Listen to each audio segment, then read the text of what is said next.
Ini juga PPL gitu. Jadi mohon izin merekam juga selama pembelajaran langsung.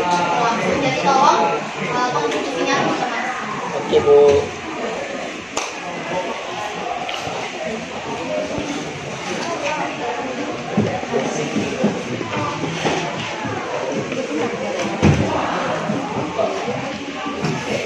Sebelum pembelajaran dimulai, sebaiknya kita bermandi. Kelas. Siapin ya. Siapin. Ini dia. Wah, siap. Beri salam.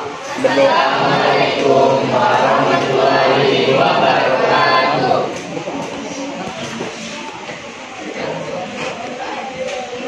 Berdoa dimulai. Bismillahirrahmanirrahim. Alhamdulillahirabbil alamin. Ar-Rahmanirrahim. Maliki yaumiddin. Iyyaka na'budu wa iyyaka nasta'in. Ihdinas siratal mustaqim. Siratal ladzina an'amta 'alaihim ghairil maghdubi 'alaihim waladdallin. Amin. Alhamdulillah. Aksennya apa ya? Absen. Duduk lah, Jak. Ya.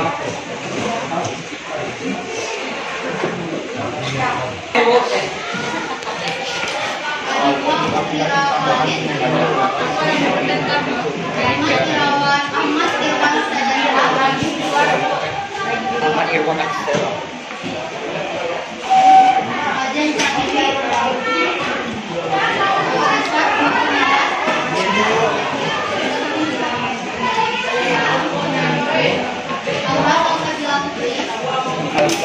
Lakukan, pindah. Itu udah dibuka. Hadir.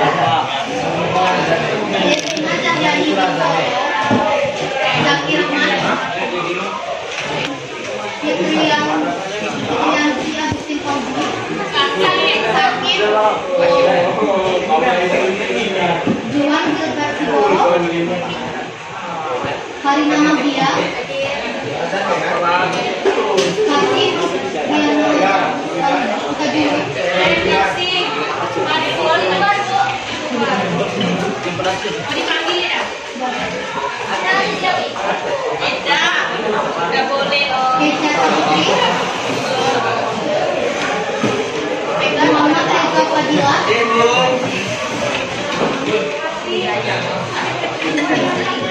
Muhammad Alfa Brazil, Muhammad Luciana Pasai,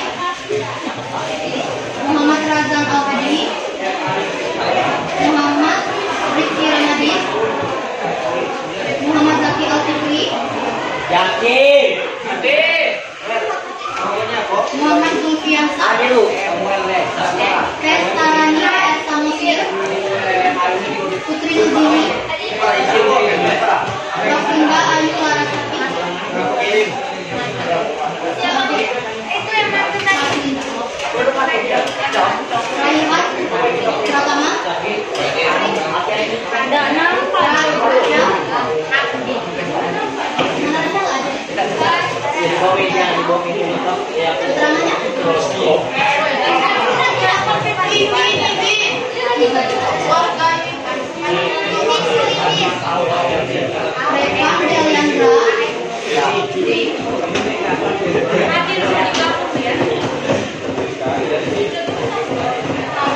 Raihan Pratama, Dana Tadi Raihan Muafi, tapi kelas Muafinya ya? Beda. Jadi Raihan Muafi yang mana? Raihan Muafinya iya sih. Indah Nainggolan, Rizky Zuriansyah,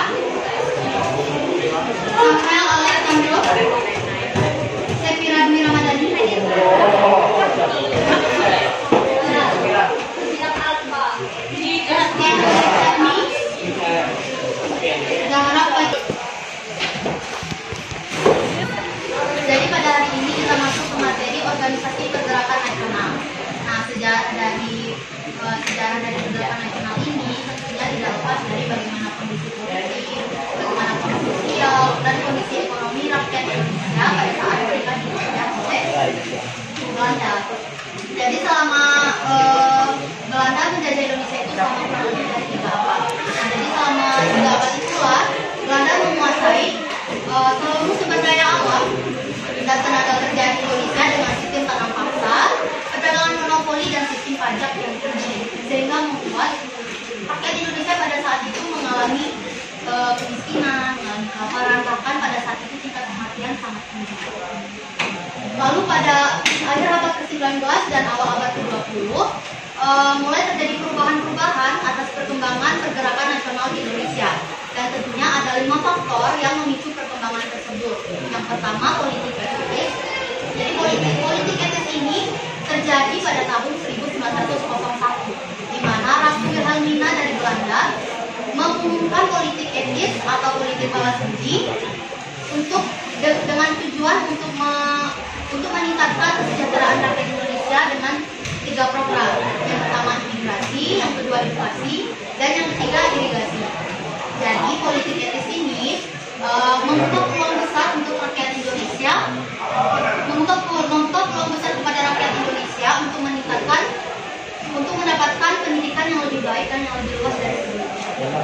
Faktor yang kedua yaitu kemenangan Jepang atas Rusia. Jadi kemenangan Jepang atas Rusia ini terjadi pada tahun 1905. Nah, Jepang pada saat itu berhasil mengalahkan Rusia. Jepang saat itu berhasil mengalahkan Rusia dalam perang Rusia-Jepang. Jadi saatnya jam ke-8 dimulai.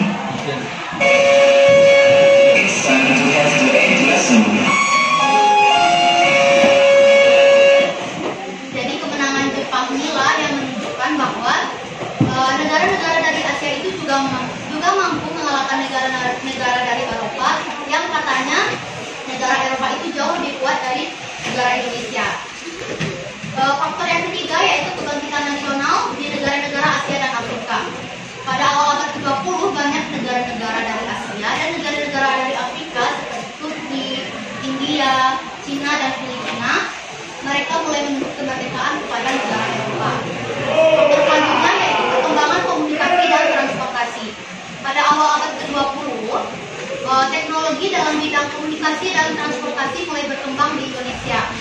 Nah, jadi berkembangnya teknologi ini membuat rakyat Indonesia menjadi lebih mudah mendapatkan informasi baik dari dalam maupun dari luar negeri, dan juga rakyat Indonesia itu menjadi lebih mudah berinteraksi dengan anggota kelompok dari daerah lain.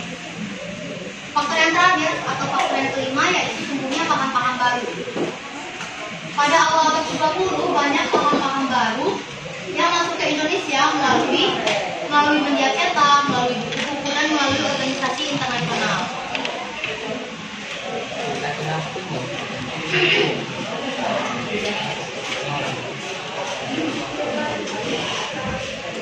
Selanjutnya kita masuk ke latar belakang organisasi internasional. Yang pertama ada kondisi sosial, kondisi politik, dan kondisi ekonomi yang dialami oleh rakyat Indonesia di bawah penjajahan Belanda selama lebih dari 3 abad seperti yang sudah dijelaskan sebelumnya. Yang kedua, organisasi pergerakan nasional yang muncul antara lain ada Budi Utomo, Sarekat Islam, Inisipatif, Perhimpunan Indonesia, Taman Siswa, dan Muhammadiyah. Pada pertemuan ini kita akan membahas 3 organisasi saja, Budi Utomo, Inisipatif, dan Muhammadiyah. Lalu ada faktor-faktor organisasi pergerakan nasional, ada faktor internal dan eksternal. Faktor internalnya ini yang pertama ada kesadaran akan persamaan nasib dan penderitaan. Di mana pada saat ini rakyat Indonesia menyadari bahwa mereka itu memiliki persamaan nasib dan persamaan penderitaan saat mereka berada di bawah penjajah Belanda. Jadi mereka ini merasakan ketidakadilan, mereka ditindas dan eksploitasi yang diberikan oleh pemerintahan kolonial. Selanjutnya kesadaran akan identitas nasional. Rakyat Indonesia menyadari bahwa mereka itu memiliki identitas yang sangat berbeda dengan bangsa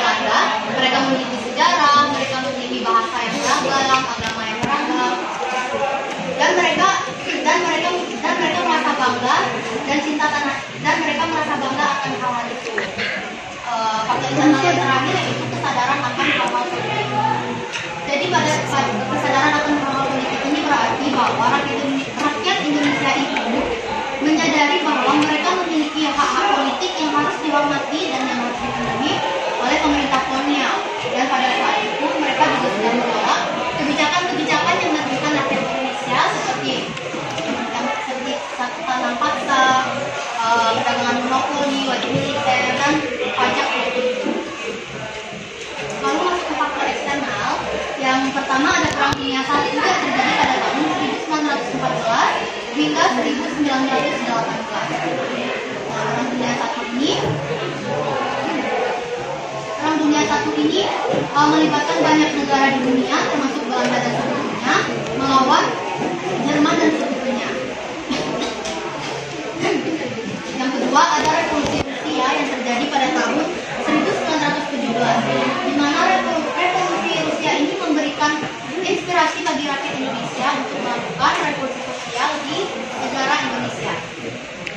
Faktor eksternal yang terakhir yaitu gerakan non-blok yang terjadi pada tahun 1955.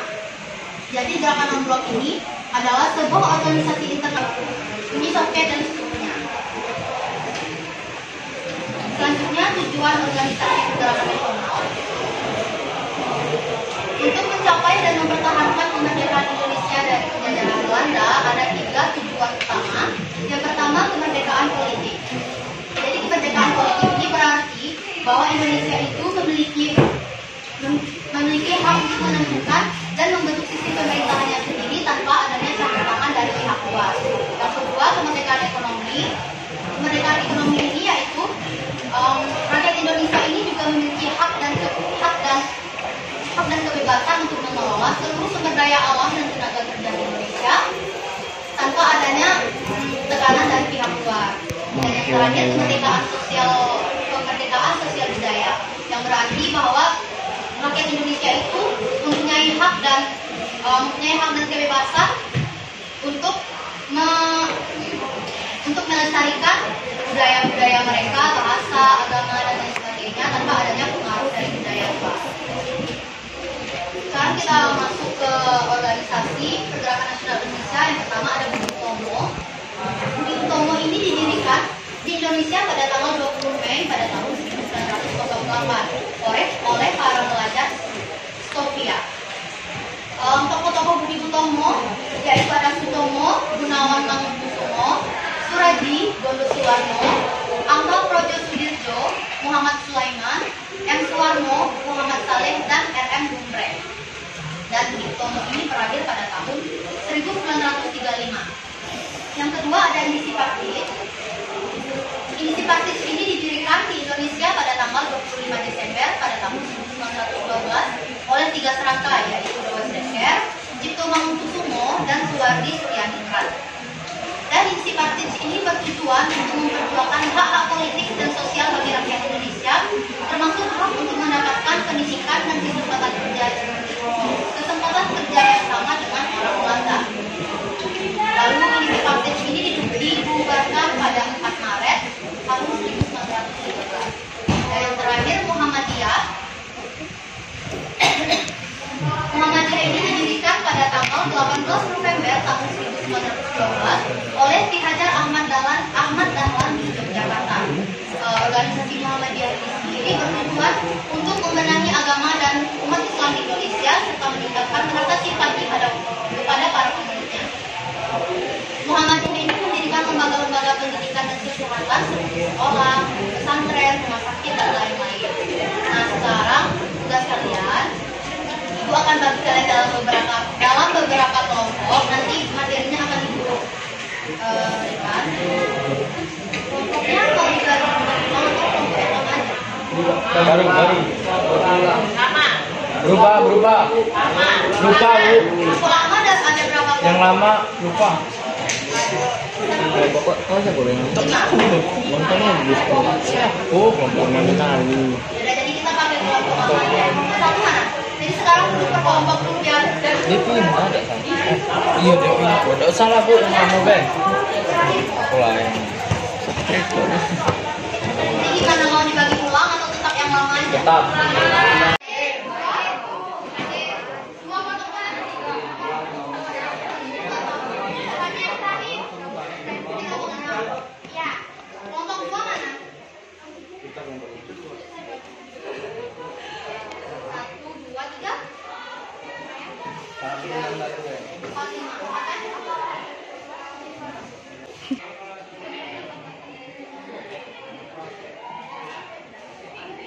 Jadi kelompok pertama akan membahas faktor terbentuknya gunung Tomo.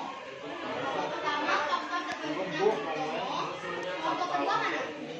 Kelompok kedua membahas faktor terbentuknya indisi pasir. Kelompok tiga membahas faktor terbentuknya Muhammadiyah. Kelompok empat membahas bentuk pergerakan dari individu Tomo.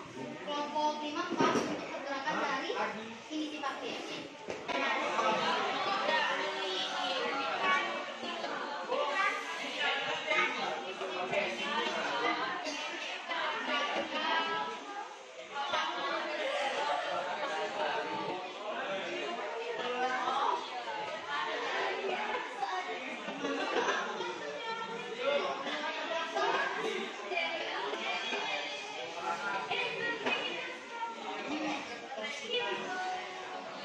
Ini beda, tinggal waktunya habis.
Jadi sekarang kelompok mana yang mau tampil terlebih dahulu? Kami di depan ya, Mas.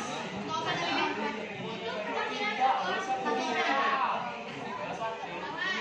Kelompok mana yang ingin tampil terlebih dahulu? Kelompok 5 kan? Ketua kelompoknya aja yang baca.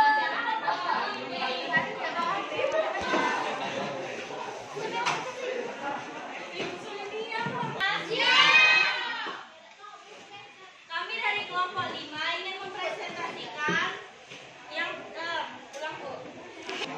Selamat siang semuanya. Siang.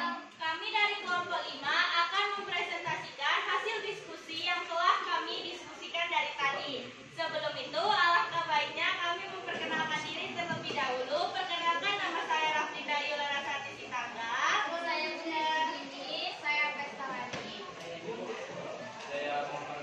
Saya Muhammad Chandra. Saya Kasrudana Fajru. Jadi, materi yang telah kami bahas yaitu bentuk pergerakan dari industri partit. Pasti kalian berpikir, apa itu industri partit? Jadi, bagaimana bukan? Jadi, industri partit adalah sebuah gerakan politik yang didirikan pada tahun 1912 di Hindia Belanda. Gerakan ini dipimpin oleh Douwe Dekker dengan Ernest Douwe Dekker. Pergerakan ini menekankan pada faktor politik, ekonomi, dan sosial bagi penduduk pribumi. Meskipun berusaha memperjuangkan hak-hak tersebut, industri partit tidak berhasil mencapai tujuannya secara signifikan dan akhirnya dibubarkan oleh pemerintah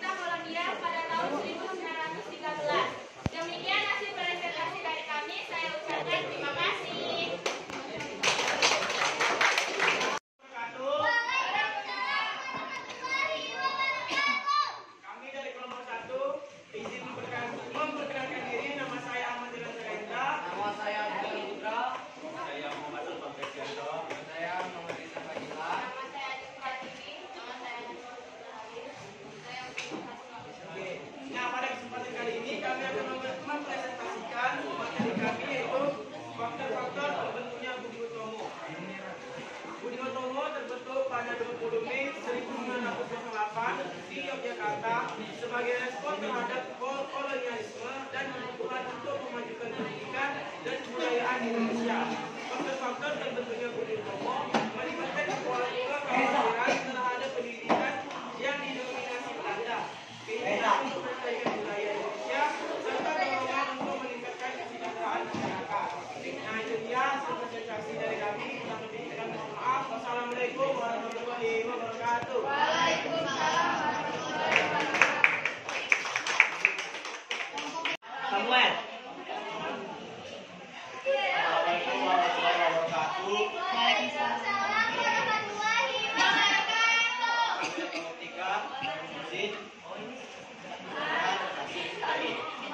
Kerasin lagi suaranya nggak kedengeran. Perkenalkan, nama saya Raffi Reza.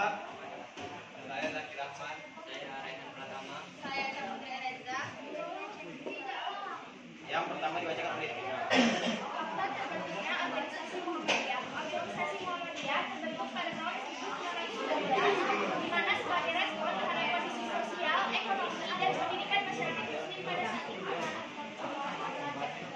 Faktor utama terbentuknya Muhammadiyah melibatkan keprihatinan terhadap kondisi umat Islam yang dianggap membutuhkan pembaruan dan pendidikan agama yang lebih baik.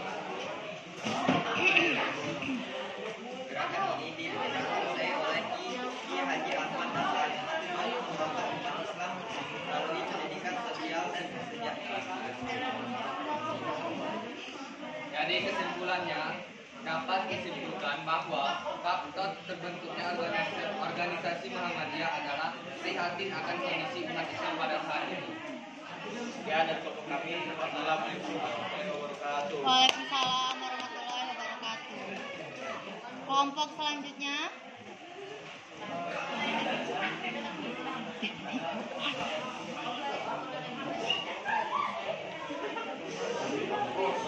Perkenalkan, saya dari kelompok 2. Perkenalkan, saya Samuel Alexander dari kelompok 2. Saya akan mempresentasikan tentang indikatif. Indikatif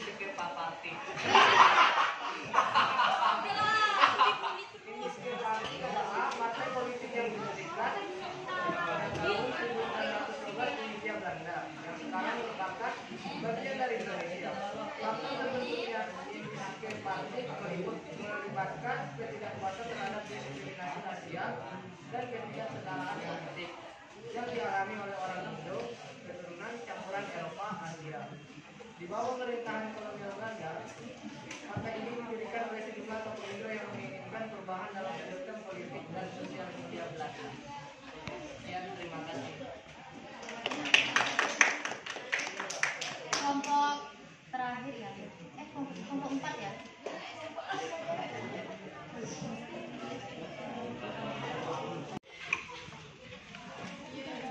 Dan teman-teman saya. Perkenalkan dulu teman-temannya.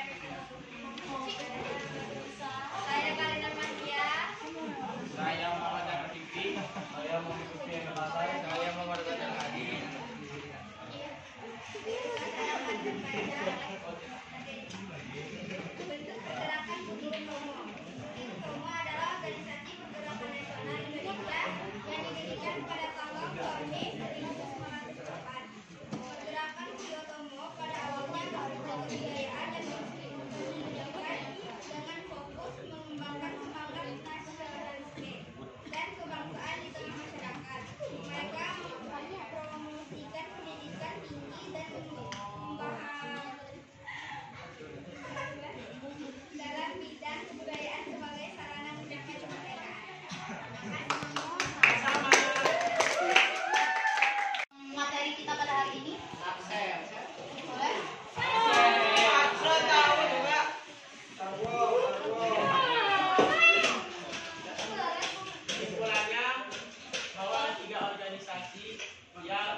6 blok yang terjadi pada tahun 1955.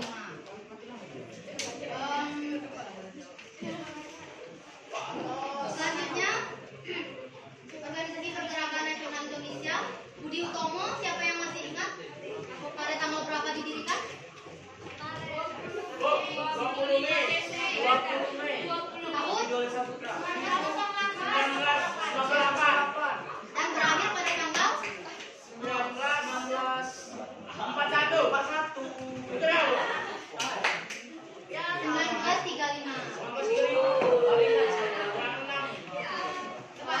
Jadi tokoh-tokoh Budi Utomo ini Sutomo, Gunawan Mangunkusumo, Suradi, Gondo Suwarno, Angka Projo Sudirjo, Muhammad Sulaiman, M. Suwarno, dan R.M. Gumbrek.